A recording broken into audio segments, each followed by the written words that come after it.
શ્રીમન્નારાયણ બીજું કઈ એ તો પછી નો હોય. કૃષ્ણ ગોવિંદ. શ્રી કૃષ્ણ ગોવિંદ હરે મુરારે હે નાથ નારાયણ વાસુદેવા. શ્રી કૃષ્ણ ગોવિંદ હરે મુરારી હે નાથ નારાયણ વાસુદેવા. શ્રી કૃષ્ણ ગોવિંદ હરે મુરારે હે નાથ નારાયણ વાસુદેવા. શ્રી કૃષ્ણ ગોવિંદ હરે મુરારી હે નાથ નારાયણ વાસુદેવા. હે નાથ નારાયણ વાસુદેવા. હે નાથ નારાયણ વાસુદેવા. હે નાથ નારાયણ વાસુદેવા. શ્રી કૃષ્ણ ગોવિંદ હરે મુરારી હે નાથ નારાયણ વાસુદેવા. હે નાથ નારાયણ વાસુદેવા. હે નાથ નારાયણ વાસુદેવા. હે નાથ નારાયણ વાસુદેવા. હે નાથ નારાયણ વાસુદેવા. હે નાથ નારાયણ વાસુદેવા. નાથ નારાયણ વાસુદેવા. હે નાથ નારાયણ વાસુદેવા. નાથ નારાયણ વાસુદેવા. શ્રી કૃષ્ણ ગોવિંદ હરે મુરારે હે નાથ નારાયણ વાસુદેવા. શ્રી કૃષ્ણ ગોવિંદ હરે મુરારી હે નાથ નારાયણ વાસુદેવા. શ્રી કૃષ્ણ ગોવિંદ હરે મુરારે હે નાથ નારાયણ વાસુદેવા. કૃષ્ણ ગોવિંદ હરે મુરારી હે નાથ નારાયણ વાસુદેવા. વિઠ્ઠલ વિઠ્ઠલ વિઠ્ઠલા હરિ ઓમ વિઠ્ઠલા.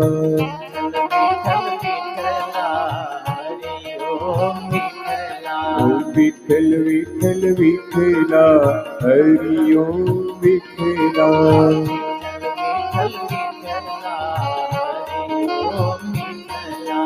કોણે કોણે દીઠેલા હરિ ઓમ વિઠ્ઠલા.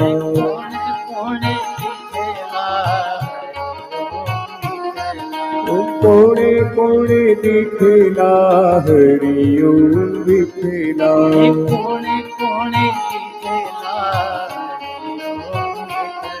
કે જૂનાગઢમાં આવેલા હરિ ઓમ વિઠ્ઠલા.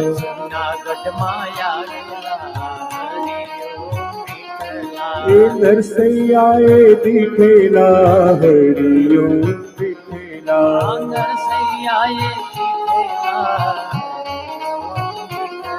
કે વિઠ્ઠલ વિઠ્ઠલ વિઠ્ઠલા હરિ ઓમ વિઠ્ઠલા.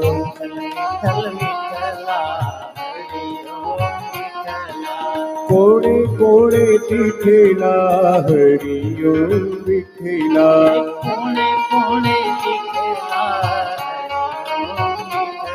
કે મેવાડમાં આવેલા હરિ ઓમ વિઠ્ઠલા.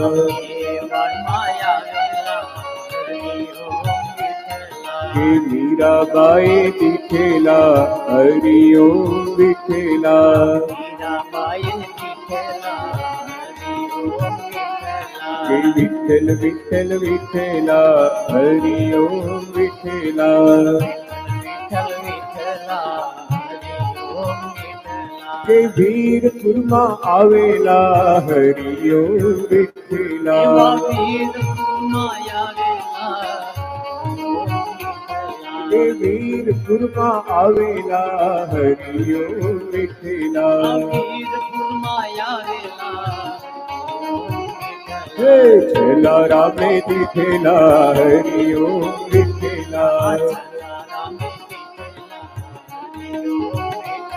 હે છેલ્લા રામે દીઠેલા હરિયો વિઠેલા કે વિઠ્ઠલ વિઠ્ઠલ વિઠેલા હરિયો વિઠેલા કે કોણે કોણે દીઠેલા હરિયો વિઠેલા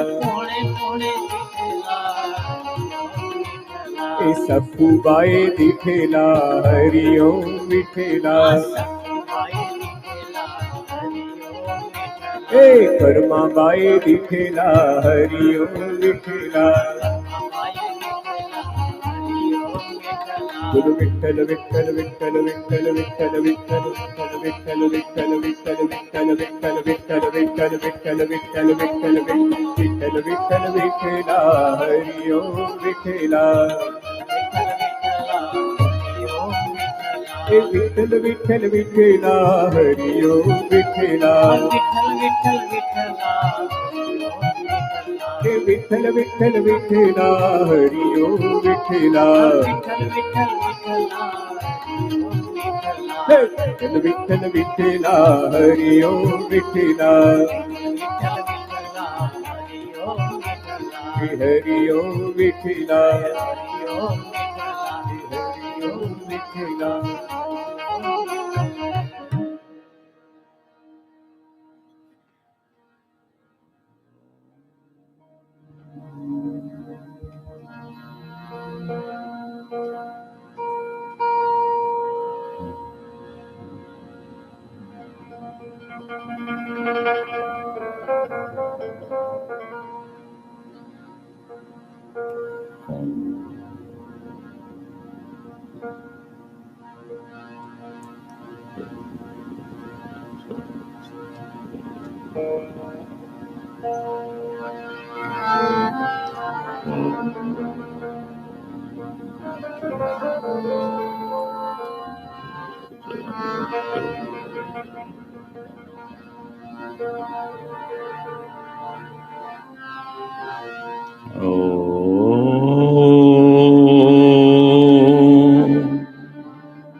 सहनावतु सहनौ भुनक्तु सह वीर्यं करवावहै तेजस्विनावधीतमस्तु मा विद्विषावहै ॐ शांति शांति शांति। कृष्णाय वासुदेवाय हरे परमात्मने प्रणतः क्लेशनाशाय गोविन्दाय नमो नमः।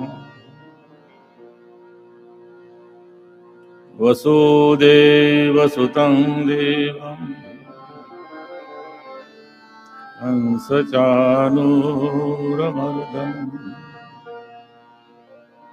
देवकी परमानन्दं कृष्णं वन्दे जगत्। ओंकारं बिन्दुसंयुक्तं नित्यं ध्यायन्ति योगिनः कामदं मोक्षदं चैव ओंकाराय नमो नमः। सानन्दमानन्दवने वसन्तम् आनन्दकन्दम् हतपापवृन्दम्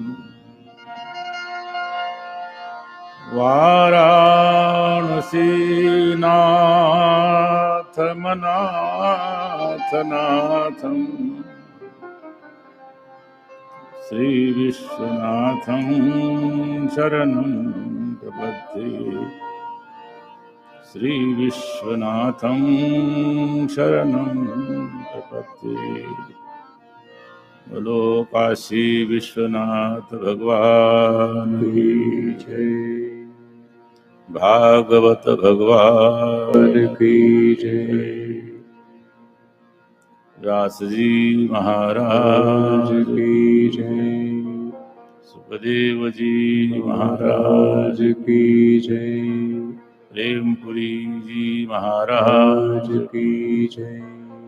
सब संतन की जय।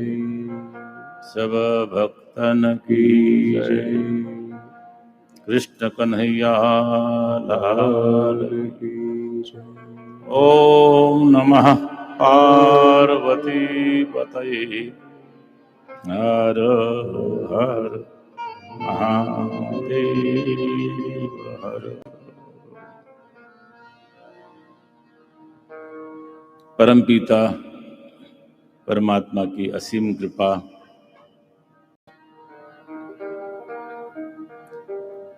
उनके विषय में कुछ चिंतन मनन श्रवण इस उत्सव के माध्यम से हो रहा है। पहले तो ये महोत्सव है, हमारे इस आश्रम के अधिष्ठाता प्रेमपुरी जी महाराज, जिनके स्मृति में ये प्रतिवर्ष कथा का आयोजन होता है, ये महोत्सव है। और महोत्सव में उत्सव भी होंगे, कथा भी होगी, विविध प्रकार के कार्यक्रम भी आयोजित होंगे। तो कथा प्रसंग चल रहा है। भगवान श्री कृष्ण ने 7 दिनों तक गोवर्धन धारण किया है। भगवान श्री कृष्ण भक्तों का परिचय देते हुए कहते हैं कि मेरे 4 भक्त होते हैं। आर्तो जिज्ञासु अर्थार्थी ज्ञानी च भरतर्षभ। 4 प्रकार के भक्त मुझे भजते हैं। तो अर्थ भक्त और दूसरे नंबर का होता है जिज्ञासु भक्त। तो लगभग जितने भगवान के विषय में जानना चाहते हैं वो सब जिज्ञासु होते हैं। और भगवान को यथार्थ रूप से कोई जानता है। जैसे भगवान है, परमात्मा का जो स्वरूप है, उसको जानने के लिए फिर बहुत साधन करने पड़ते हैं। तो यहां पर भी भगवान जो लीला कर रहे हैं, यहां पर भी सभी ब्रज के नर नारी, ब्रजवासी भगवान के विषय में जिज्ञासा करते हैं। और जिज्ञासा ये करते हैं कि जो ये बालक है, जब से इसका जन्म हुआ है, जब से गोकुल से लेकर के वृंदावन तक, और अलग अलग प्रकार से इनका हम लोग चरित्र देख रहे हैं। अभी तो छोटे छोटे लालाए थे, अभी तो 1-2 दिन ही बीते थे। अभी तो नंदोत्सव चल रहा था और तभी इन्होंने एक पराक्रम किया। जो विशाल राक्षसी थी पूतना, उसका वध किया, उसको मोक्ष दिया। एक दैविक घटना समझ करके लोगों ने कहा कि ऐसा हो सकता है, अच्छा हुआ ये छोटा सा बालक था, इतनी बड़ी राक्षसी आई थी और उससे इनकी रक्षा हुई। माता, बाकी सहेलियां, बाकी वहां की गोपिकाएं, उन्होंने कुछ टोटके किए कि इसकी रक्षा हो, उसके लिए भगवान से प्रार्थना भी की। ये भक्त का स्वभाव है। उस बालक को केवल एक बालक समझ रहे हैं, एक जिज्ञासा है। उसमें परमात्मा का कोई अंश, परमात्मा है, कोई अवतारी पुरुष है, ऐसा कुछ नहीं। केवल हमारा पुत्र है, उसकी रक्षा हो। परंतु अद्भुत कर्म, उस अद्भुत कर्म होने के कारण जिज्ञासा होती है। उसके बाद में तृणाव्रत आया, उसका वध किया, अघासुर का वध किया। और ब्रह्मा जी ने जो, उनको ब्रह्मा जी को जो मोह हुआ था वो किसी को पता ही नहीं लगा। कब भगवान में बछड़ों का स्वरूप धारण कर लिया, कब ये अपने ग्वाल बाल बने, 1 वर्ष तक किसी को पता ही नहीं लगा। परंतु सब आनंदित आनंदित हो रहे थे। उनको सबको लग रहा था कि कोई अद्भुत समय चल रहा है। अपने जीवन में कभी कभी ऐसा अद्भुत समय आता है कि जीवन में लगता है कि वो समय दोबारा आएगा कि नहीं आएगा, और ये समय चलता ही रहे, चलता ही रहे। वो भी होता नहीं है, संभव नहीं है, क्योंकि समय का काल चक्र है। तो सब लोग विचार कर रहे हैं कि ये है क्या। और अंततो गत्वा अनेक लीलाओं को करते हुए भगवान ने बहुत से ऐसे संकटों से भी बचाया। कालिया नाग के विष से बचाया, दावा नल से बचाया, अनेक संकटों से बचाते बचाते, परंतु किसी को पता नहीं लग रहा है कि आखिर है क्या ये लीला क्यों हो रहे हैं। क्योंकि हमारे बीच में कुछ आवरण पड़ा हुआ है। इसलिए भगवान कहते हैं कि मेरा जो भक्त होता है वो जिज्ञासु भक्त, वही भक्त है। चतुर्विधा भजन्ते माम जनः सुकृतिनोऽर्जुन, आर्तो जिज्ञासु अर्थार्थी ज्ञानी च भरतर्षभ। ये जो जिज्ञासु भक्त है वो बोलते हैं कि है क्या। और फिर गोवर्धन धारण जब किया, लोगों में और शंका हो गई कि ये इतना दिव्य पुरुष है क्या, कोई योगी है, कोई ईश्वर है।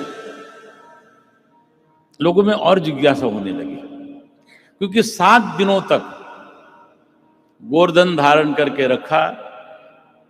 यद्यपि वहां पर जो बाल गोपाल थे ना, उनके साथी, कहा कि कृष्ण तुम अकेले नहीं हो, अरे हम भी तुम्हारे साथ में हैं, हम भी तुम्हारे साथ में लाठी लगाएंगे, घबराना नहीं, है ना। होता है, ये सखा होते हैं ना, सखा। जब सखा भाव आता है तो परमात्मा से फिर उनका साथ, कि हम तुम्हारे साथ में हैं, चिंता मत करो। અને ગિરીશ એટલે એ ને ગિરિરાજ એને પ્રકાશનો હાથ પકડ્યો, એ પ્રકાશ છે।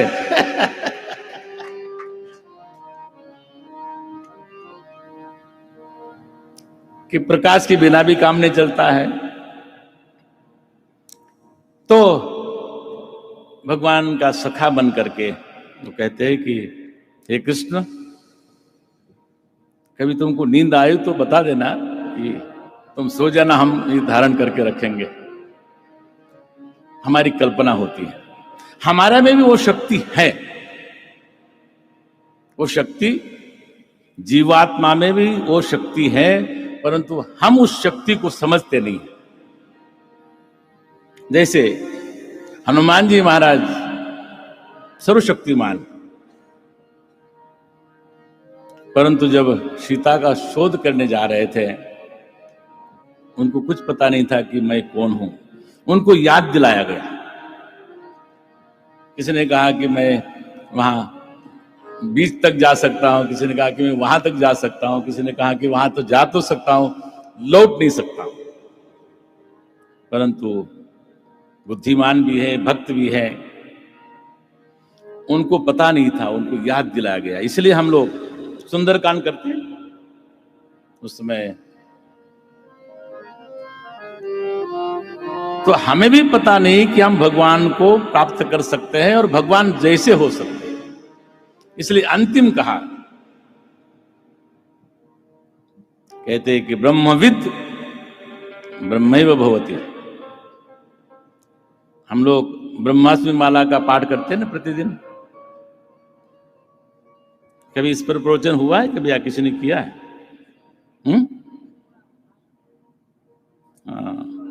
एक करने योग्य है, चिंतन योग्य ग्रंथ है, सूत्र है इसका अंदर। जब हम चिंतन करते हैं तो उस परमात्मा को जान लेते हैं, परंतु तब तक जब हम उसके पहले पहले केवल अमुक सीमा तक ही रहते हैं, तब तक भगवान का साक्षात्कार नहीं होता है। और लगभग ब्रजवासी इसी में देख रहे हैं कि भगवान आज ये लीला कर रहे हैं, भगवान वो लीला कर रहे हैं।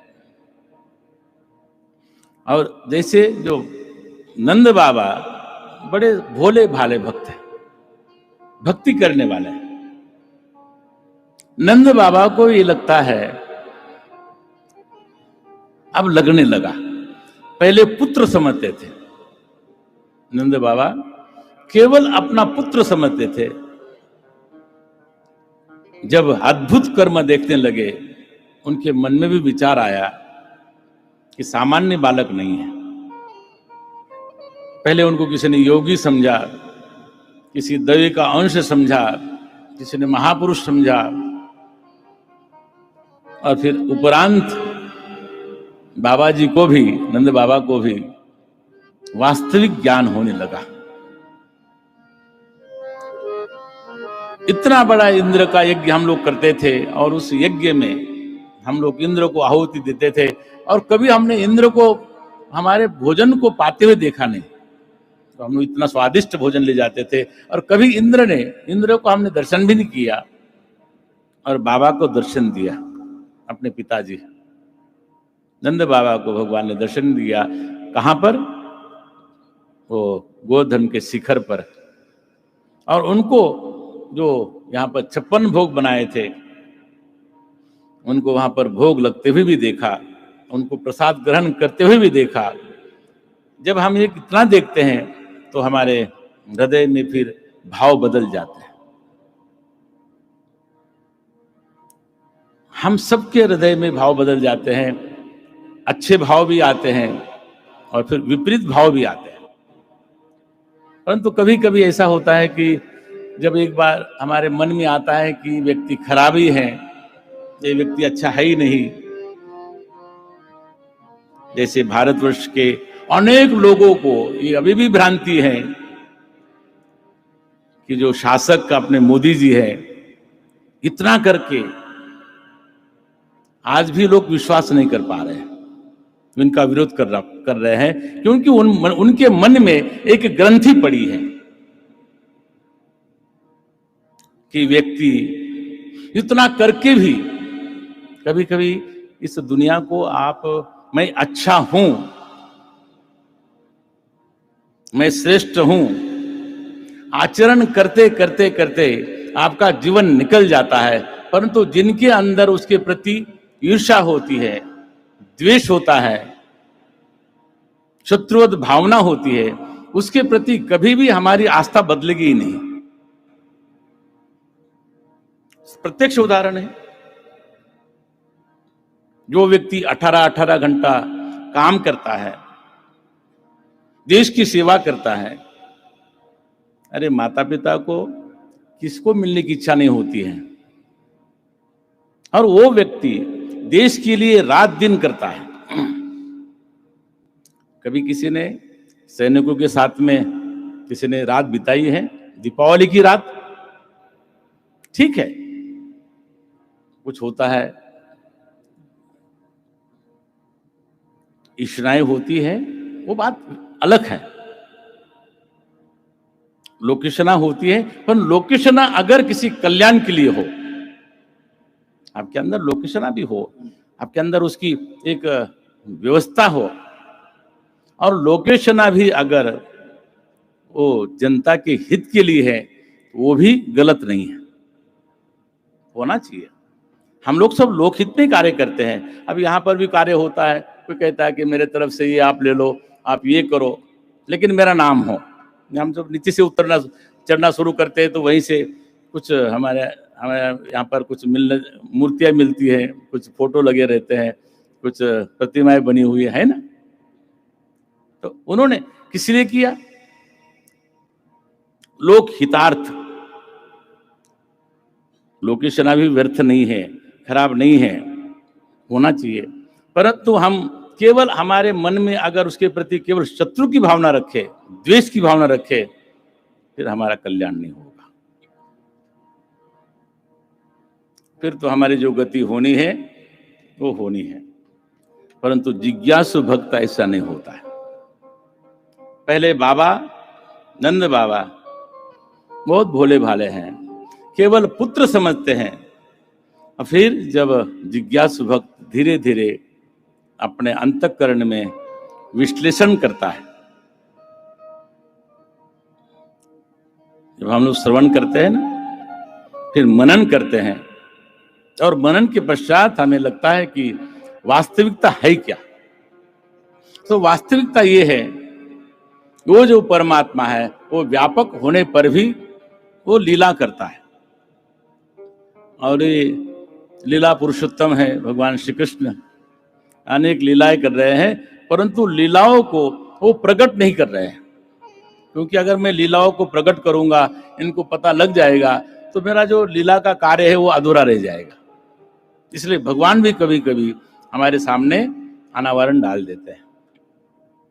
परंतु नंद बाबा अब जो शंका है उनको निवारण करते हुए ब्रजवासियों को कहते हैं कि देखो, ये श्रूयताम में वचोह गोपा, अपने जो वहां के सभी ब्रजवासी हैं, शौ शंका चयोर मके, अभी तो उसके अंदर शंका मत करो, क्योंकि आप लोगों को बताता हूं, ये जो बालक है भगवान कृष्ण, जिनका नामकरण हो रहा था, उस समय गर्ग जी आए थे, और उन्होंने ये कहा था कि ये जो बालक है, उस समय उनको समझ में नहीं आया।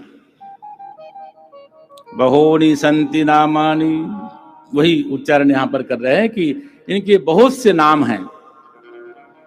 रूपानी च सुतस्यते, तुम्हारे जो पुत्र हैं इसके बहुत से गुण हैं, रूप हैं, और इनके गुण और कर्म अनेक अनेक हैं, और प्रत्येक युग में ये जन्म ग्रहण करता है। वहां पर ये कहा कि जन्म ग्रहण करता है, जिसका श्वेत वर्ण था, फिर रक्त वर्ण हुआ, फिर पीत वर्ण हुआ, वर्तमान में ये कृष्ण वर्ण है। इसलिए शंका मत करो, और ये साक्षात परमात्मा है। अब उनको बिल्कुल उस ज्ञान होने लगा। पहले जिज्ञासा थी, और जिज्ञासा होने के बाद में जब हमारी जिज्ञासा, जब शंका होती है मन में, उसका समाधान होना आवश्यक है।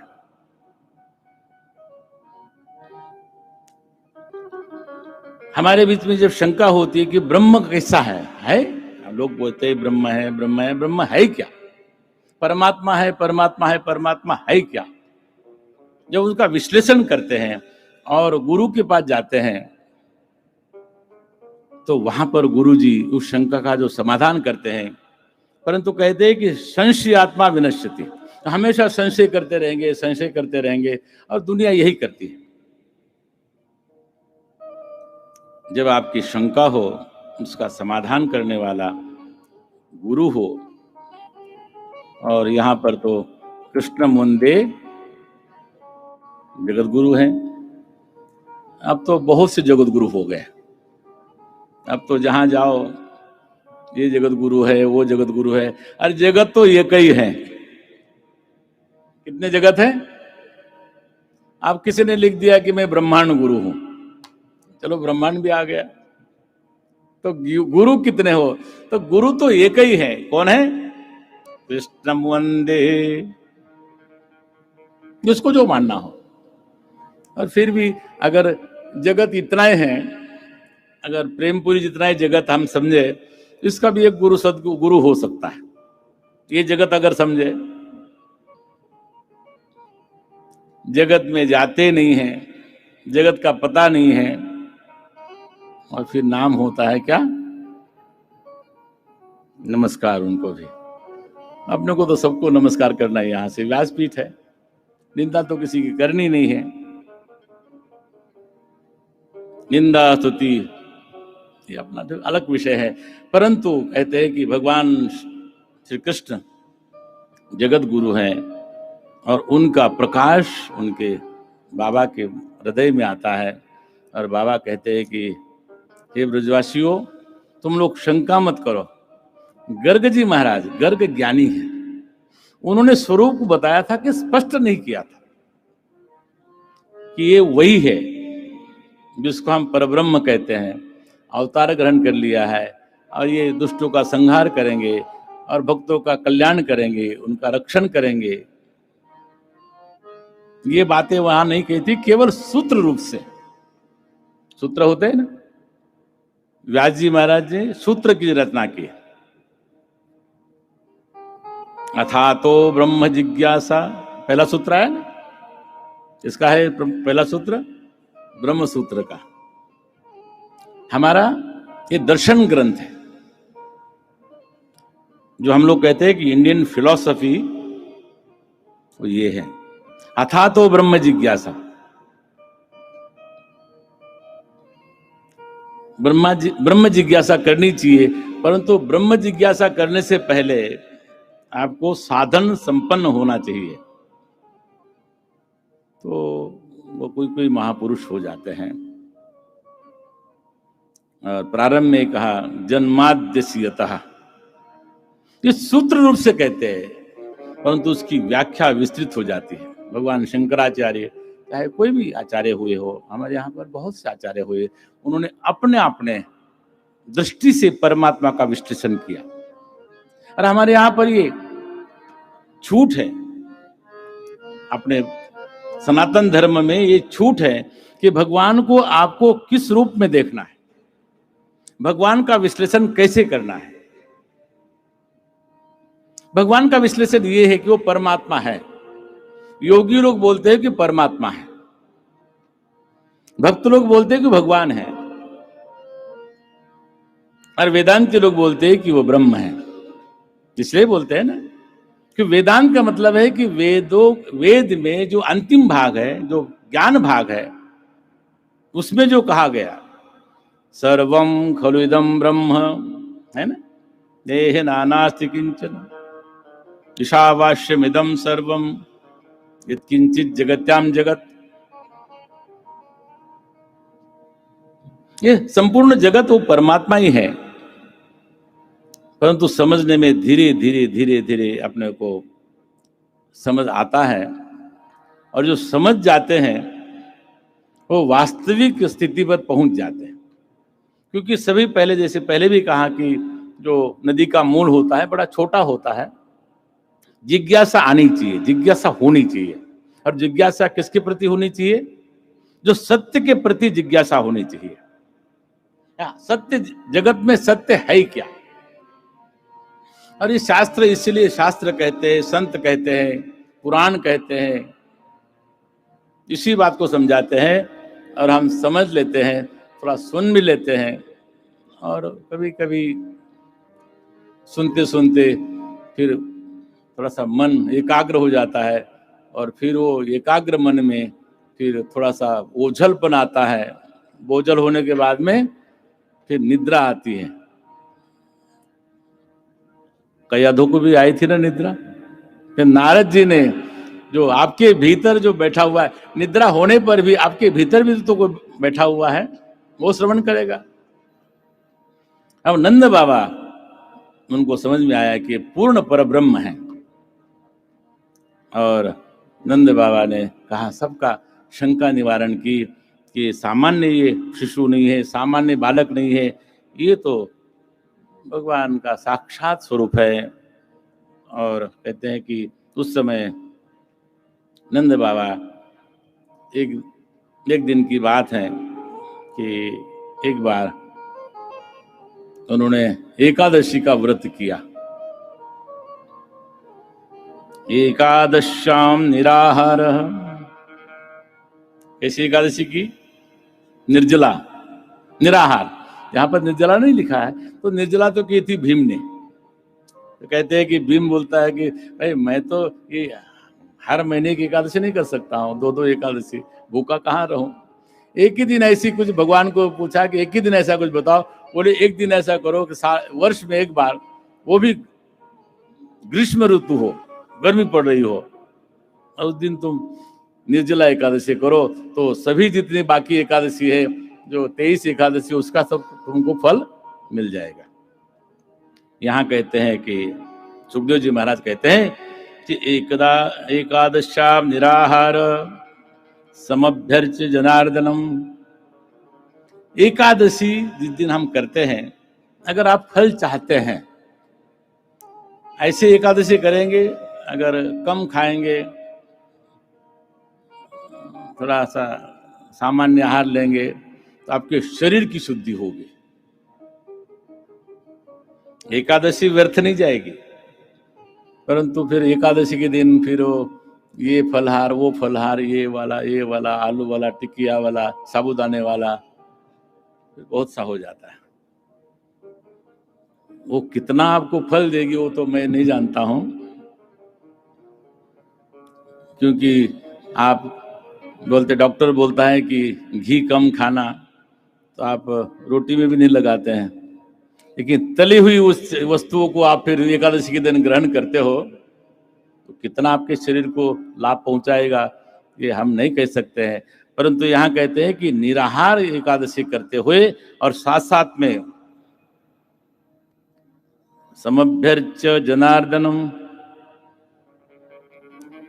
भगवान की सेवा, उनका अर्चन वंदन करते रहना चाहिए। और फिर उस दिन उन्होंने निराहार एकादशी की है, और एक एकादशी करने के पश्चात फिर द्वादशी आती है, तो संपूर्ण दिन भगवान की सेवा करते हुए, भगवान का स्मरण करते हुए, और एकादशी के दिन जिसको एकादशी करनी हो, भले वर्ष में एक बार करो, महीने में 2 बार करो तो ठीक। और एकादशी का यहाँ भी ऐसा है कि आज स्मार्त की है, आज हमारे वैष्णव की है। अब वो क्या, किस एकादशी को हम माने? मान्यता हमारी होती है। स्मार्त एकादशी का मतलब होता है कि जिस दिन पूरे दिन में अधिक समय एकादशी हो, 12 बजे से पहले लगी हो, और फिर वो पूरे दिन हो, पूरे रात्रि हो।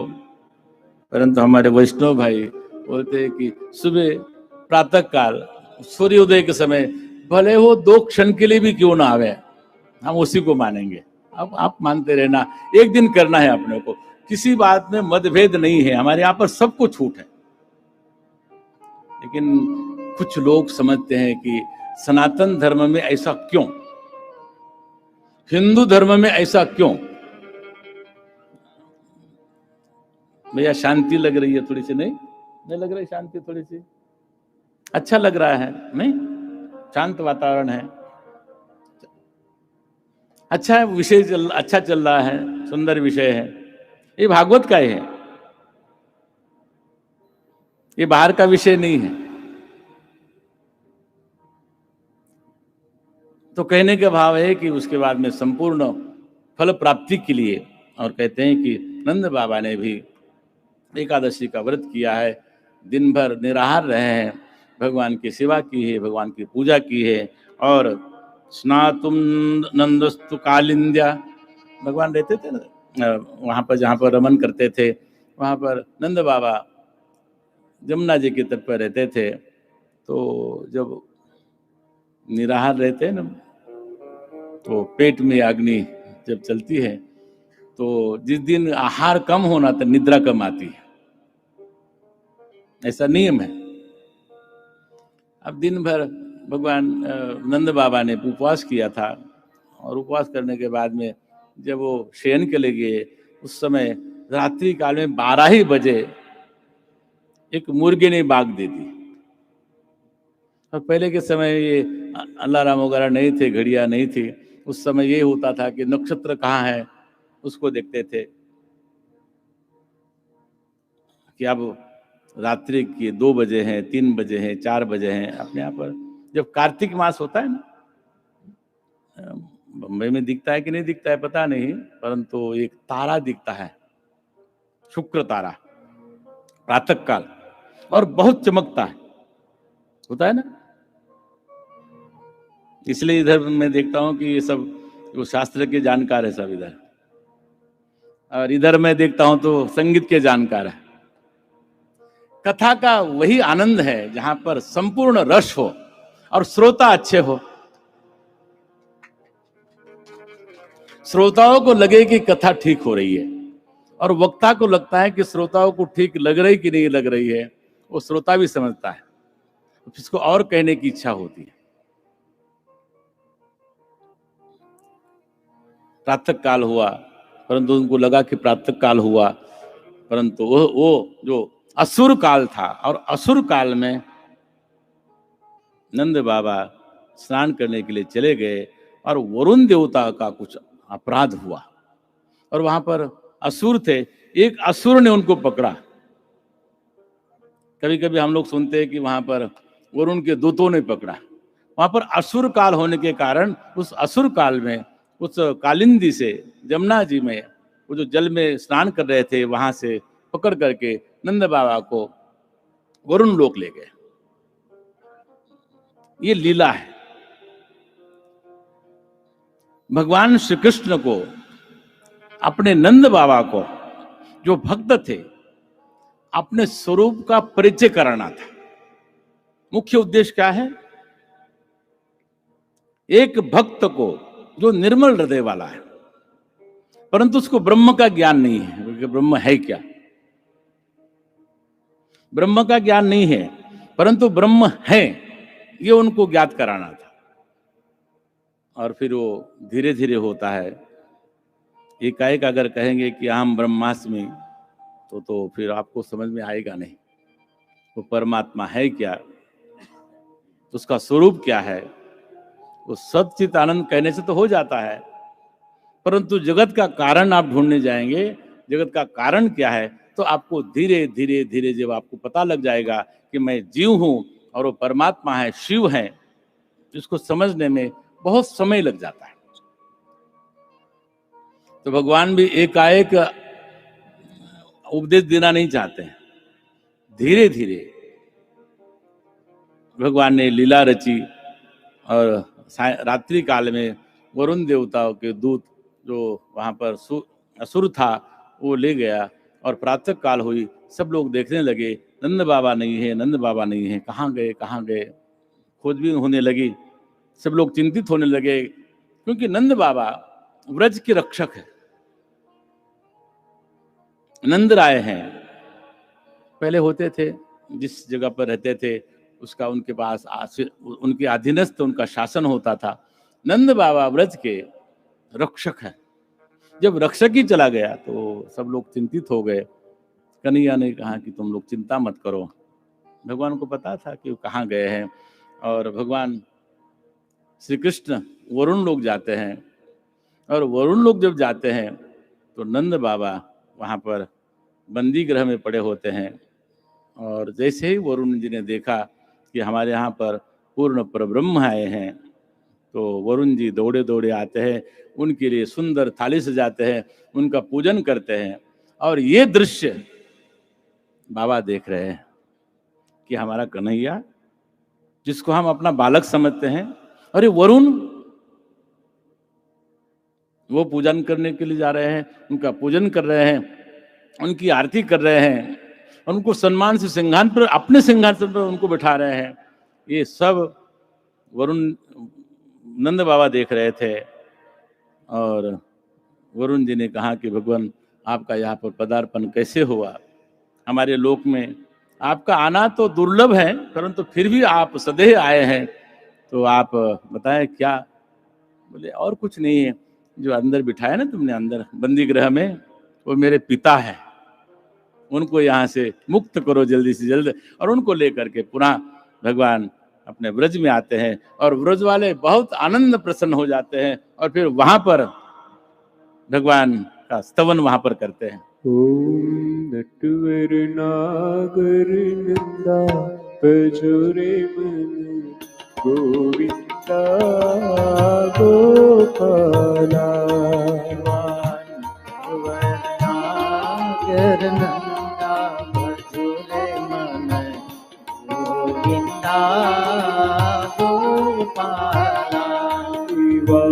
नटवर नागर नंदा बजुरे मन गोविंदा गोपाला। नागर नंदा बजुरे मन गोविंदा गोपाला। जैसे नदियों में गंगा बजुरे मन गोविंदा गोपाला। जैसे नदियों में गंगा बजुरे मन गोविंदा गोपाला।